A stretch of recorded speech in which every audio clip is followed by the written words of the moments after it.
Fuji গেছিল স্কুলে, ওর পাপা side থেকে আসার সময় এই সাইকেলটা নিয়ে এসছে। ওর রিয়াকশনটা দেখার জন্য আগের থেকে ক্যামেরাটা সেট করে রেখেছিলাম। ফুজি প্রায় মাস 6 ধরে বলে একটা সাইকেল নেবে, কোনো কিছু চাওয়া মাত্রই ওকে দেওয়া হয় না। আমি ঘরের ভেতর থেকে জানলার পাশে দাঁড়িয়েই ওকে দেখছিলাম। কেমন করে চালাবি?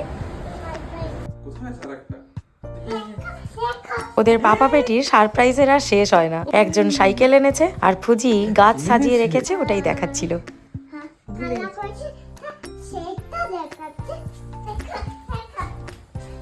আরে দেখি তো, এটা কে কালার করেছে? তাহলে তো ফুজিকে একটা উম্মা করতে। ফুজি যেরকম ছোট্ট ছোট্ট ব্যাপারগুলোতে সারপ্রাইজ হয়, ওর ইচ্ছে মতো আমাদেরও তাই হতে হয়। স্কুল থেকে ফিরে এতটাই এক্সাইটেড ছিল, ড্রেস চেঞ্জ, হ্যান্ড ওয়াশ সমস্ত কিছুই ভুলে গেছে। সেদিন তখন অল্প অল্প বৃষ্টি হচ্ছিল, ওখানেই কিছুক্ষণ প্র্যাকটিস করছিল। তখনও পর্যন্ত সাইকেলের সিটটা অ্যাডজাস্টও করা হয়নি। অনেক দিন ধরেই কাউকে সাইকেল চালাতে দেখলে বা ছোট সাইকেল কোথাও দেখলে ওর খুব ইচ্ছে হতো নেওয়ার। প্রায় বলতো আমায় একটা সাইকেল কিনে দেবে। অনেক দিন বলার পর আজ যখন হঠাৎ পেয়ে গেছিল, দেখে মনে হচ্ছিল স্বপ্ন না সত্যি বুঝতে পারে। যাই হোক, বিকেলে বৃষ্টি কমে যাওয়ার পর ওকে নিয়ে মেন রোডে বেরোনো হয়। জানেনই তো জাপানের রাস্তা খুবই সেফ। 5-6 বছরের বাচ্চাগুলো একাই রাস্তায় বেরোয়।